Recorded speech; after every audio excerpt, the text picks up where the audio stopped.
ಬಿಡದಿಯಲ್ಲಿ ನಡೀತಾ ಇರತಕ್ಕಂತ ಅಲ್ಲಿಯ ರೈತರ ಪ್ರತಿಭಟನೆ ಯಾವೊಂದು ಭೂಸ್ವಾಧೀನ ಪ್ರಕ್ರಿಯೆಗಳಿಗೆ ಚಾಲನೆ ಕೊಡ್ತಕ್ಕಂಥ ತೀರ್ಮಾನ ಸರ್ಕಾರದಲ್ಲಿ ಏನು ಮಾಡ್ಕೊಂಡು ಹೊರಟಿದ್ದಾರೆ,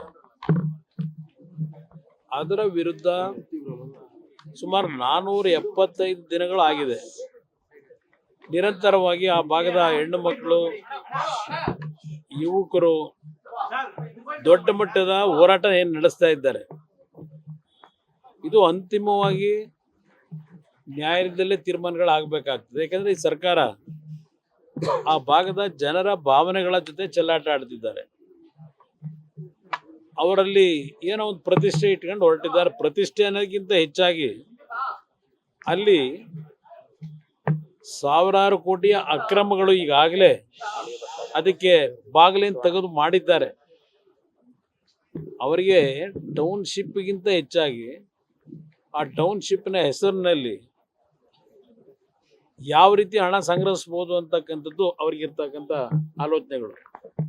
ಅದರಿಂದ ನಾಡಿನಲ್ಲಿ ಹಲವಾರು ರೀತಿಯ ಪ್ರತಿಭಟನೆಗಳು ಹಲವಾರು ಭಾಗದಿಂದ ಬಂದು ಅವರಿಗೆ ಬೆಂಬಲ ಕೊಟ್ಟಂಥದ್ದು, ರೈತ ಮುಖಂಡರುಗಳು ಬಂದು ಬೆಂಬಲ ಕೊಟ್ಟಿರ್ತಕ್ಕಂಥದ್ದು, ಪಕ್ಷಗಳು ಬೆಂಬಲ ಕೊಟ್ಟಿರ್ತಕ್ಕಂಥದ್ದು, ವಿರೋಧ ಪಕ್ಷಗಳು, ಇದೆಲ್ಲದರ ಮಧ್ಯೆಯೂ ಯಾವುದೇ ಕಾರಣಕ್ಕೂ ನಾವು ನಿಲ್ಲಿಸೋದಿಲ್ಲ ಅಂತಕ್ಕಂಥ ಒಂದು ಉದ್ದಟತನ ಏನಿದೆ. ಅಂತಿಮವಾಗಿ ವಿಷಯಗಳು ನ್ಯಾಯಾಲಯದಲ್ಲಿ ಕೆಲವು ತೀರ್ಮಾನಗಳನ್ನು ನ್ಯಾಯ ದೊರಕಿಸ್ಲಿಕ್ಕೆ ಹೋಗಬೇಕಾಗ್ತದೆ. ಆ ನಿಟ್ಟಿನಲ್ಲಿ ಏನು ನಮ್ಮ ಮುಂದಿನ ಕ್ರಮ ತೆಗೆದುಕೋಬೇಕಾಗ್ತದೆ ಆ ರೈತರ ಪರವಾಗಿ, ಅದರ ಬಗ್ಗೆ ಚಿಂತನೆ ನಡೆಸಿದ್ದೇವೆ. ಅಷ್ಟೇ ಅಲ್ಲ, ಒಂದು ರಾಜ್ಯದ ಹಲವಾರು ಭಾಗದಲ್ಲಿ ಈ ಒಂದು ಭೂಸ್ವಾಧೀನ ಪ್ರಕ್ರಿಯೆಗಳ ವಿಷಯದಲ್ಲಿ ಕೆಲವು ಪ್ರತಿಭಟನೆಗಳು ನಡೀತಾ ಇರತಕ್ಕಂಥದ್ದು ಗಮನಿಸಿದ್ದೇನೆ. ಇವತ್ತು ಯಾವುದೇ ರೀತಿಯಲ್ಲೂ ನಮ್ಮ ಒಂದು ಒಪಿನಿಯನ್ ಇರ್ತಕ್ಕಂಥದ್ದು, ಫಲವತ್ತಾದ ಭೂಮಿಗಳನ್ನು ಯಾವುದೇ ರೀತಿಯ ಅಭಿವೃದ್ಧಿ ಕಾರ್ಯಕ್ರಮದ ಹೆಸರಿನಲ್ಲಿ ಭೂಸ್ವಾಧೀನ ಮಾಡಿ ರೈತರುಗಳ ಬದುಕಿನ ಜೊತೆ ಚೆಲ್ಲಾಟ ಆಡೋದು ಬೇಕಾಗಿಲ್ಲ. ಎಲ್ಲಿ ನಮಗೆ ಯಾವುದೇ ರೀತಿಯ ಬೆಳೆ ಬೆಳೀಲಿಕ್ಕೆ ಸಮಸ್ಯೆಗಳಿರ್ತದೆ, ಬೆಳೆ ಬೆಳೀಲಿಕ್ಕೆ ಆಗಲ್ಲ. ಇವತ್ತು ಸರ್ಕಾರದ ಭೂಮಿಗಳೇ ಹಲವಾರು ಕಡೆ ಇದೆ. ಆ ಸರ್ಕಾರಿ ಭೂಮಿಗಳನ್ನು ಯಾರೋ ಮಧ್ಯವರ್ತಿಗಳು ಲಪಟಾಯಿಸ್ತಕ್ಕಂಥದ್ದನ್ನು ಬೆಂಬಲ ಕೊಡ್ತಕ್ಕಂಥದಕ್ಕಿಂತ ಬಿಟ್ಟು ಇವತ್ತು ಅಂಥ ಒಂದು ಭಾಗದಲ್ಲಿ ಮಾಡಲಿಕ್ಕೆ ಅನುಕೂಲ ಇದೆ. ಅದನ್ನು ಸರ್ಕಾರಗಳು ಮಾಡಬೇಕು ಅಂತಕ್ಕಂಥದ್ದು ನನ್ನ ಅಭಿಪ್ರಾಯ.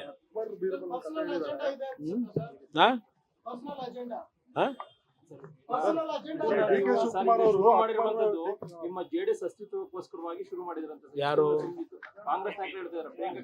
ಏನ್ ಅಸ್ತಿತ್ವ? ಅಯ್ಯೋ ರಾಮ, ಪ್ರಿಯಾಂಕಾ ಖರ್ಗೆ ಅವರೇ,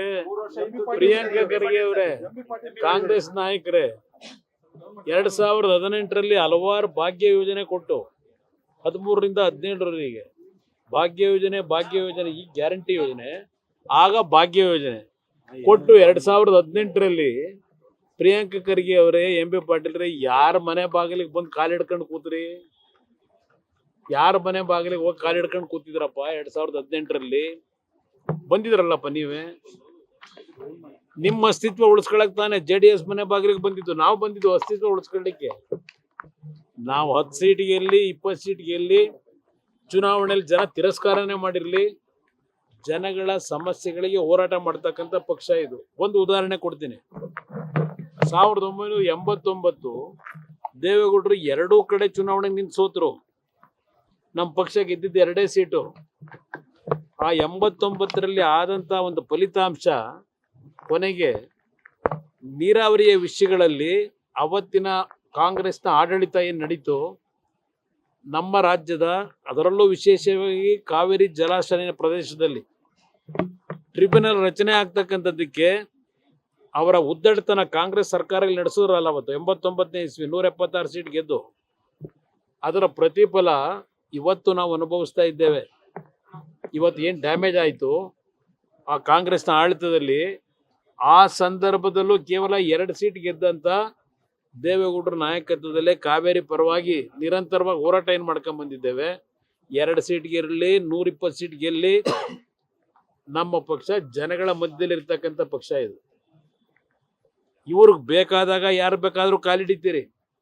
ಇದೆಲ್ಲೋ ಇಷ್ಟು ದಿವಸ DMK ಅವ್ರ ಜೊತೆ ಸೇರಿದ್ರಿ, ಈಗ TVK ಪಕ್ಷ ಅಧಿಕಾರಕ್ಕೆ ಬಂತು ಅಂತ ಹೇಳಿ DMK ಅವ್ರನ್ನ ನಡ್ಡಿರ್ನ ಬಿಟ್ಟು ಅಲ್ಲೂ ಕಾಲಿಡ್ಕೊಂಡಿದ್ದೀರಿ. ನಿಮ್ಮ ಯೋಗ್ಯತೆ ಇದು. ನನ್ನ ಪಕ್ಷದ ಬಗ್ಗೆ ಚರ್ಚೆ ಮಾಡಬೇಡಿ, ಅವಶ್ಯಕತೆ ಇಲ್ಲ. ಗೊತ್ತಿದೆ. ಡಿ ಕೆ ಶಿವಕುಮಾರ್ ಸಿಎಂ ಆದ ಕೂಡಲೇ ನೀವು ಆಕ್ಟಿವ್ ಆಗಿದ್ದಾರೆ ಅಂತ ಸರ್. ಯಾವುದು ಡಿ ಕೆ ಶಿವಕುಮಾರ್ ಅವರು ನೇರ ನಾನು ಸರ್. ಒಂದು ನಿಮಿಷ, 470 ದಿವಸದಿಂದ ಬಿಡದಿನಲ್ಲಿ ನಡೀತಿರ್ತಕ್ಕಂಥ ಏನು ಹೋರಾಟ ರೈತರು, ನಾನು ಯಾವತ್ತು ಮೊದಲನೇ ಹೋರಾಟಕ್ಕೆ ಹೋಗಿದ್ದೀನಿ ಅಂತಕ್ಕಂಥದ್ದು ತೆಗೀರಿ. DK ಶಿವಕುಮಾರ್ ಮುಖ್ಯಮಂತ್ರಿ ಆಗಿರ್ತಕ್ಕಂಥದ್ದಕ್ಕೆ ಹೋರಾಟ ಅಲ್ಲ. DK ಶಿವಕುಮಾರ್ ಆ ಭಾಗದ ರೈತ ಕುಟುಂಬಗಳನ್ನ ಇವತ್ತು ಯಾವ ಪರಿಸ್ಥಿತಿ ತಂದೊಡ್ಲಿಕ್ಕೆ ಹೊರಟಿದ್ದಾರೆ ಬದುಕನ್ನ, ಅದರ ವಿರುದ್ಧ ನಮ್ಮ ಹೋರಾಟ ಇದೆ. DK ಶಿವಕುಮಾರ್ ವಿರುದ್ಧ ಅಲ್ಲ, ಇದು ಯಾರೋ ಒಬ್ಬ ವ್ಯಕ್ತಿ ವಿರುದ್ಧ ಅಲ್ಲ.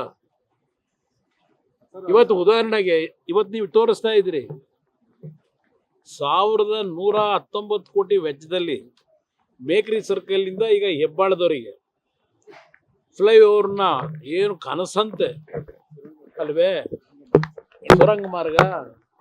ಅದು ನಾನು ಮುಖ್ಯಮಂತ್ರಿ ಇದ್ದಾಗ ಒಂದು ಕೊರಿಯಾ ಕಂಪನಿ 30 ಕೋಟಿ ದುಡ್ಡು ಅವರೇ ಹಾಕಿ ಟೆಕ್ನಾಲಜಿ ತಂದು ಅವತ್ತೇ ಕೆಲಸ ಮಾಡಲಿಕ್ಕೆ ಮೀನ್ ಸ್ಕ್ವೇರ್ನಿಂದ ಹೆಬ್ಬಾಳದ ಫ್ಲೈಓವರ್ಗೆ ಎಲ್ಲ ರೀತಿಯ ಸಿದ್ಧತೆಗಳನ್ನು ಮಾಡಿದ್ದೆ.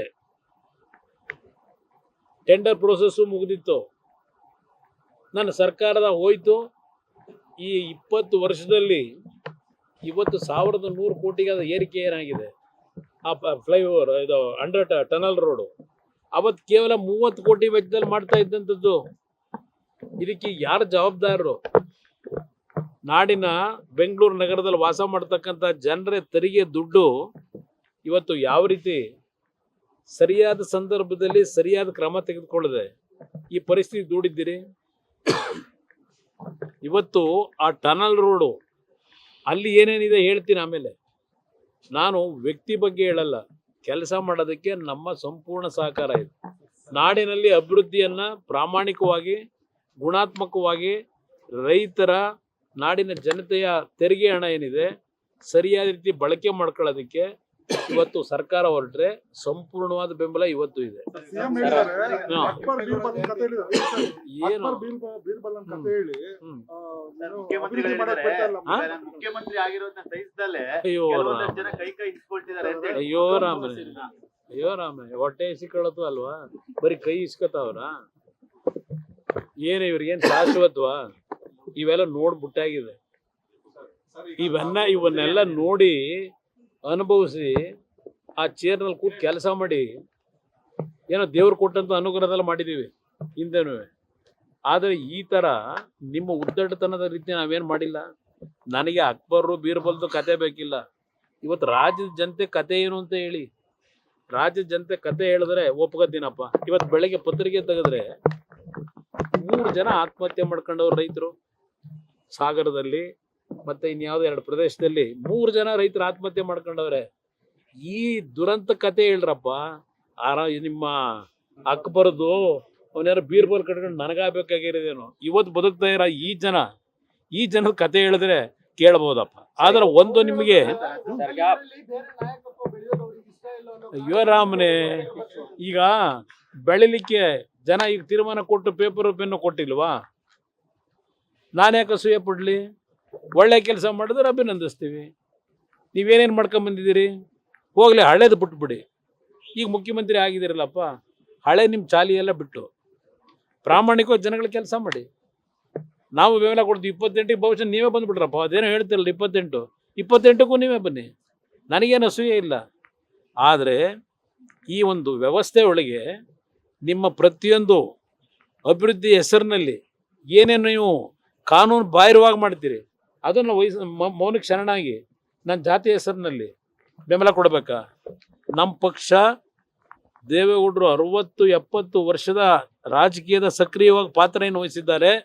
ಎಂದೂ ಸಹ ನಾಡಿನ ಜನತೆಯ ಆಸ್ತಿಯನ್ನು, ರಾಜ್ಯದ ಆಸ್ತಿಯನ್ನು ಲಪಟಾಯಿಸ್ತಕ್ಕಂಥ ಸಂದರ್ಭದಲ್ಲಿ ಧ್ವನಿ ಎತ್ತು ಬಂದಿರತಕ್ಕಂಥ ಪಕ್ಷ ಇದು. ವ್ಯಕ್ತಿ ಯಾರೋ ಬಂದರು, ನಮ್ಮವ್ರು ಬಂದಿದ್ದಾರೆ, ಏನಾಗ್ಬಿಡ್ತದೆ? ಆಯ್ತಪ್ಪ, ಒಕ್ಕಲಿಗರ ಪರವಾಗಿ ಇವ್ರು ಮುಖ್ಯಮಂತ್ರಿ ಆಗವ್ರೆ, ಏನೆಲ್ಲ ಒಕ್ಕಲಿಗರ ಸಮಾಜ ಎಲ್ಲ ಉದ್ಧಾರ ಮಾಡಿ ಎಲ್ಲರನ್ನು ಇದರಲ್ಲಿ ಇಡ್ತೀರ ಆನಂದ ಇದರಲ್ಲಿ. ಈಗ ಸಿದ್ದರಾಮಯ್ಯನವರು ಮುಖ್ಯಮಂತ್ರಿ ಆಗಿದ್ರಪ್ಪ 8 ವರ್ಷ, ಹಾಗಿದ್ರೆ ಎಲ್ಲ ಕುರುಬ ಸಮಾಜದವರೆಲ್ಲ ನೆಮ್ಮದಿಯಿಂದ ಅತ್ಯಂತ ಅದ್ಭುತವಾದ ಜೀವನ ಮಾಡ್ತಾ ಇದ್ದಾರಾ? ಹಿಂದುಳಿದವರೆಲ್ಲ ಅದ್ಭುತವಾದ ಜೀವನ ನಡೆಸ್ತಾವ್ರ? ಯಾಕೆ ಆತ್ಮಹತ್ಯೆ ಪ್ರಕರಣಗಳು ನಡೀತಾ ಇದೆ? ನಾನು ಅದನ್ನ ಹೇಳ್ತೀವಿ. ಇವತ್ತು ಬರಗಾಲ, ಇಲ್ಲಿ ದೊಡ್ಡದಾಗಿ ಬೋರ್ಡ್ಗಳು ಹಾಕ್ಸ್ಕೊಂಡು ಇಲ್ಲಿ ಮೆರಿತಾ ಇದ್ದೀರಿ ಬೆಂಗಳೂರೊಳಗೆ. ಈಗ ಇಲ್ಲಿ ಬೆಂಗಳೂರನ್ನ ಯಾಕೆ ಉಪಯೋಗ ಮಾಡ್ತಾ ಇದ್ದೀರಿ? ಇವತ್ತು ಬೆಂಗಳೂರು ಇಂಥ ಪರಿಸ್ಥಿತಿಗೆ ಬರ್ಲಿಕ್ಕೆ ಯಾರು ಕಾರಣ? ಇವತ್ತು ನಿಮ್ಮ ಆಡಳಿತಗಳು ಅದ್ರ ಬಗ್ಗೆ ಟೀಕೆ ಮಾಡಬಾರ್ದಾ? ನಾವು ಸಿದ್ದರಾಮಯ್ಯನವರಿದ್ದಾಗಲೂ ಟೀಕೆ ಮಾಡಿದ್ದೀವಿ, ಇನ್ನೊಬ್ಬರಿದ್ದಾಗಲೂ ಟೀಕೆ ಮಾಡಿದ್ದೇವೆ. ನಾನು ಬೇರೆಯವ್ರ ಥರ ನಮ್ಮ ಪಕ್ಷ ಎಂದೂ ರಾಜಿಗೆ ಒಳಗಾಗಿಲ್ಲ.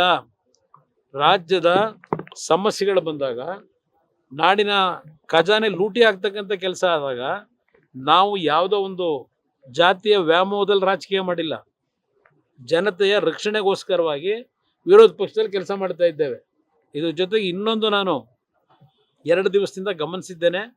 ನಿನ್ನೆ ಚಿಕ್ಕಬಳ್ಳಾಪುರದಲ್ಲಿ ನಡೆದಿರತಕ್ಕಂಥ ಘಟನೆ ಏನಿದೆ, ನಾನು ರಾಜ್ಯದ ನನ್ನ ಕಾರ್ಯಕರ್ತರಿಗೆ ಹೇಳಲಿಕ್ಕೆ ಬಯಸ್ತೇನೆ, ಪ್ರಚೋದನಾಕಾರಿ ಹೇಳಿಕೆಗಳಿಗೆ ಉದ್ರೇಕಕ್ಕೆ ಒಳಗಾಗಬೇಡಿ. ಇದು ಒಂದು ಗುಂಪೇ ಇದೆ, ಉದ್ರೇಕಕ್ಕೆ ಒಳಪಡಿಸಿ ಅವರ ರಾಜಕೀಯ ಬೇಳೆ ಬೇಯಿಸ್ಕೋಬೇಕು ಅಂತ ಹೇಳಿ. ನನ್ನ ಬಗ್ಗೆ ಟೀಕೆ ಇವತ್ತು ಹೊಸದಾಗಿ ಬಂದಿಲ್ಲ.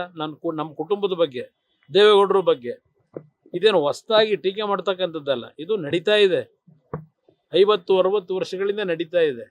ಅದರಿಂದ ನನ್ನ ಕಾರ್ಯಕರ್ತರಿಗೆ ನಮ್ಮ ನಾಡಿನ ಸಂಸ್ಕೃತಿ, ಒಂದೊಂದು ಬಾರಿ ಈ ಥರ ಪ್ರಚೋದನಕಾರಿ ಘಟನೆಗಳಿಂದ ನೀವೇನು ಉದ್ರೇಕಕ್ಕೆ ಒಳಗಾಗ್ತೀರಿ, ಅದು ನಮ್ಮ ಸಂಸ್ಕೃತಿ ಅಲ್ಲ. ಚಪ್ಪಲಿ ತೂರ್ತಕ್ಕಂಥದ್ದು, ಯಾವುದೇ ರೀತಿಯಲ್ಲಿ ಧಿಕ್ಕಾರಕ್ಕೆ ಹೋಗೋದು ಬೇಕಿಲ್ಲ. ಜನ ತೀರ್ಮಾನ ಮಾಡ್ತಾರೆ. ದಯವಿಟ್ಟು ಯಾವುದೇ ಕಾರಣಕ್ಕೂ ಇಂಥ ಪ್ರಚೋದನಕಾರಿ ವಿಷಯಗಳು ಬಂದಾಗ ನೀವು ಉದ್ರೇಕದಲ್ಲಿ ಯಾವುದೇ ರೀತಿಯಲ್ಲಿ ಸಮಾಜದಲ್ಲಿ ಒಂದು ಅಶಾಂತಿಯ ವಾತಾವರಣಕ್ಕೆ ಅವಕಾಶ ಕೊಡಬೇಡಿ. ಅದು ಏನೋ ನಿನ್ನೆ ನಡೆದಂಥ ಘಟನೆ ಏನಿದೆ, ನನ್ನ ಕಾರ್ಯಕರ್ತರಿಗೆ ಮತ್ತೊಮ್ಮೆ ಮನವಿ ಮಾಡೋದು ನಮ್ಮ ಮಾಧ್ಯಮದ ಮುಖಾಂತರ, ಇಂಥ ಒಂದು ಸಂದರ್ಭಗಳಲ್ಲಿ ನೀವು ಸ್ವಲ್ಪ ಮಾನಸಿಕವಾಗಿ ಒಂದು ಒಳ್ಳೆಯ ರೀತಿಯಲ್ಲಿ, ಶಾಂತ ರೀತಿಯಲ್ಲಿ, ಸಮಚಿತ್ತ ಭಾವದಿಂದ ಇವತ್ತು ತಾವು ಇಂಥ ವಿಷಯಗಳ ಸಂದರ್ಭದಲ್ಲಿ ನಿಮ್ಮ ನಡವಳಿಕೆ ಇರಬೇಕು ಅಂತಕ್ಕಂಥದ್ದನ್ನ ನನ್ನ ಎಲ್ಲಾ ಕಾರ್ಯಕರ್ತರಿಗೆ ಮನವಿ ಮಾಡ್ತೀನಿ.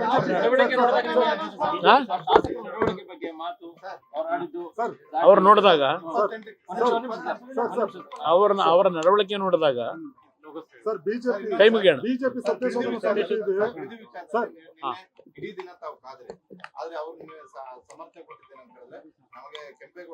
ನಾವು ಇನ್ನೂ ಕಾಯ್ತೀನಿ. ಈಗ ಇಲ್ಲಿವರೆಗೆ ಒಂದು ನಿಮಿಷ 2 ಪತ್ರ ಬರೆದಿದ್ದಾರೆ. 2 ಪತ್ರದ ಮುಖಾಂತರವೇ ಅವ್ರು ಕೊಟ್ಟಂತ ಆಹ್ವಾನಕ್ಕೆ ನಾನು ಉತ್ತರ ಕೊಟ್ಟಿದ್ದೇನೆ. ನಾನು ಪತ್ರ ಬರೆದಕ್ಕೆ ಅವರಿಂದ ಉತ್ತರ ಇಲ್ಲಿವರೆಗೆ ಏನು ಬಂದಿಲ್ಲ. ಬಂದು ಅವ್ರೇನಾದ್ರು ಜನಗಳ ಮಧ್ಯಕ್ಕೆ ಬಂದು ರೈತರ ಜೊತೆಲಿ ಕೂತು ಚರ್ಚೆ ಮಾಡೋದಾದ್ರೆ ನಂದೇನು ಅಬ್ಜೆಕ್ಷನ್ ಇಲ್ಲ, ನಾನು ಬರ್ಲಿಕ್ಕೆ ತಯಾರಾಗಿದ್ದೀನಿ ರೈತರ ಜೊತೆ. ಆದರೆ ನೆನ್ನೆ ದಿನ ಯಾವ ರೀತಿ ಘಟನೆ ನಡೆದಿದೆಯಲ್ಲ, ಘಟನೆ ನಮಗೆ ರೆಡ್ ಅದೆಂತದ್ದು ಕೆಂಪು ಔಟ, ಆ ರೆಡ್ ಝೋನ್ ಅಂದರೆ ಕಬ್ಬ ಅಲ್ಲಿ ಬಂದಂತರಿಗೆ ಅವ್ರಿಗೆ ನಾನು ಇರಲ್ಲ. ಅದಕ್ಕೆಂದ್ರೆ ಕೆಲವು ಟೈಲ್ ಹೇಳ್ತಾ ಇದ್ರು, ಎಲ್ಲ ಬಂದರು, ನಾವು ಕೂಲಿ ಕೆಲಸ ಮಾಡೋರು, ನಮ್ಗೆ ಯಾವುದು ಭೂಮಿ ಇಲ್ಲ, ಏನೋ ದುಡ್ಡು ಕೊಡ್ತೀವಿ ಅಂದ್ರು ಬಂದಿದ್ದೀವಿ, ಊಟ ಹಾಕ್ತೀವಿ ಅಂದ್ರು ಬಂದಿದ್ದೀವಿ ಅಂತ ಪಾಪ ಹೆಣ್ಮಕ್ಳು ಹೇಳ್ತಾ ಇದ್ರು. ಆ ಕೂಲಿ ಕೆಲಸ ಮಾಡೋರ್ನೆಲ್ಲ ಕರ್ಕೊಂಬಂದಲ್ಲಿ ಧಿಕ್ಕಾರ ಕೂಗ್ಸೋದು. ಅದಕ್ಕೆ ಪಾಪ ಬಂದವ್ರಿಗೆ ಬಹಳ ಜನಕ್ಕೆ ವಿಷಯವೇ ಗೊತ್ತಿಲ್ಲ. ನಾನು ಸ್ವಂತ ನನಗೆ ಆಹ್ವಾನ ಕೊಟ್ರೆ, ಅಲ್ಲಿ ರೈತರ ಸಮ್ಮುಖದಲ್ಲಿ ಆಹ್ವಾನ ಕೊಟ್ರೆ, ಯಾರು ನಿಜವಾದ ರೈತರು ಖಾತೆ ಹೋಲ್ಡರ್ಸ್ ಇದ್ದಾರೆ ಅಲ್ಲಿ ಕೂತ್ಕೊಂಡು ಚರ್ಚೆ ಮಾಡೋದಕ್ಕೆ ಈಗಲೂ ಕರೆದ್ರೆ ಅವ್ರು ಯಾವಾಗ ಕರೆದ್ರು ಅಲ್ಲಿಗೆ ಬರ್ಲಿಕ್ಕೆ ತಯಾರಿದೆ.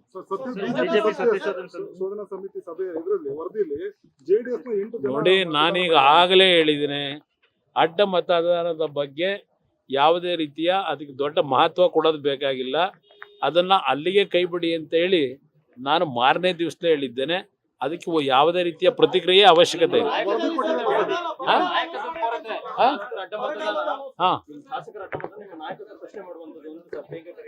ಯಾರು ಹೇಳೋದು? ಅಯ್ಯೋ, ಅವ್ರ ಪಕ್ಷದಲ್ಲಿ ಏನೇನಾಗಿದೆ, ಅವ್ರ ಪಕ್ಷದಲ್ಲಿ ಏನೇನಾಗಿದೆ, ಯಾವ ಸಂದರ್ಭದಲ್ಲಿ ಏನೇನು ಚರ್ಚೆ ಕೊಟ್ಟವ್ರೆ, ಎಷ್ಟು ಜನ, ಎಷ್ಟು ವ್ಯಕ್ತಿಗಳು ಬೇರೆ ರಾಜ್ಯದ ಬೇಡ, ಕರ್ನಾಟಕದೊಳಗೆ ಸಿದ್ದರಾಮಯ್ಯವ್ರ ಮುಖ್ಯಮಂತ್ರಿ ಇದ್ದಾಗ ನಾಟಕ ನಡೀತಲ್ಲ 3 ವರ್ಷದಿಂದ, ಆಗ ಯಾರ್ಯಾರು ಏನೇನು ಹೇಳಿಕೆಗಳು ಕೊಟ್ಟರು, ಅವರಲ್ಲಿ ಎಷ್ಟು ವಿಶ್ವಾಸ ಇತ್ತು. ಈಗ ಕೇಳ್ತೀನಿ 10 ಜನ 12 ಜನ ಮಂತ್ರಿಗಳಿದಿರಲ್ಲಪ್ಪ, ನಿಮ್ಮಲ್ಲಿ ಏನಾದರೂ ವಿಶ್ವಾಸ ಇದೆಯಾ? ನಿಮ್ಮ 13 ಜನದಲ್ಲಿ ಕ್ಯಾಬಿನೆಟ್ನಲ್ಲಿ ನಿಮಗೆ ವಿಶ್ವಾಸ ಇಲ್ಲ, ಒಬ್ರಿಗೊಬ್ಬರಿಗೆ ವಿಶ್ವಾಸದ ಕೊರತೆ ಇದೆ. ನಿಮ್ಗೆ ಯಾವ ನೈತಿಕತೆ ಇದೆ? ಪ್ರಿಯಾಂಕಾ ಖರ್ಗೆ ಸ್ವಲ್ಪ ಮಾತು ಕಡಿಮೆ ಮಾಡಿ ಕೆಲಸ ಮಾಡಲಿ. ಹೋಮ್ ಮಿನಿಸ್ಟರ್ ಏನಿದ್ದಾರೆ ಕೆಲಸ ಸರಿಯಾಗಿ ಮಾಡಲಿ. 2 ಖಾತೆ ಇಟ್ಕೊಂಡು ಬರೀ ಹೇಳಿಕೆ ಕೊಟ್ರಾಗಲ್ಲ, ವೀರಾವೇಶದ ಮಾತು. ಅದರಿಂದ ಮೊದಲು ಹೋಮ್ ಮಿನಿಸ್ಟ್ರಿನಲ್ಲಿ ಏನೇನು ಸಮಸ್ಯೆಗಳಿದೆ, ಅದಕ್ಕೇನು ಮಾಡಬೇಕು ಅನ್ನೋದು ಅದರ ಬಗ್ಗೆ ಗಮನ ಕೊಡಲಿ. RSS ಬಗ್ಗೆ ಇನ್ನೊಂದು ಬಗ್ಗೆ ನಾವು ಮಾತಾಡಿದ್ದೀವಿ ಬೇಕಾದಷ್ಟು ಸಲ.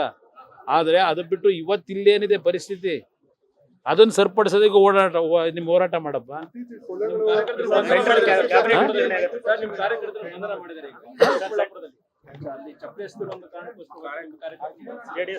ಅನ್ಸಿದ್ರೆ ಕಾನೂನು ವ್ಯಾಪ್ತಿ ಒಳಗೆ ಅಲ್ಲಿ ಏನು ರಿಲೀಫ್ ತಗೋಬೇಕೋ ತಗೋತಾರೆ.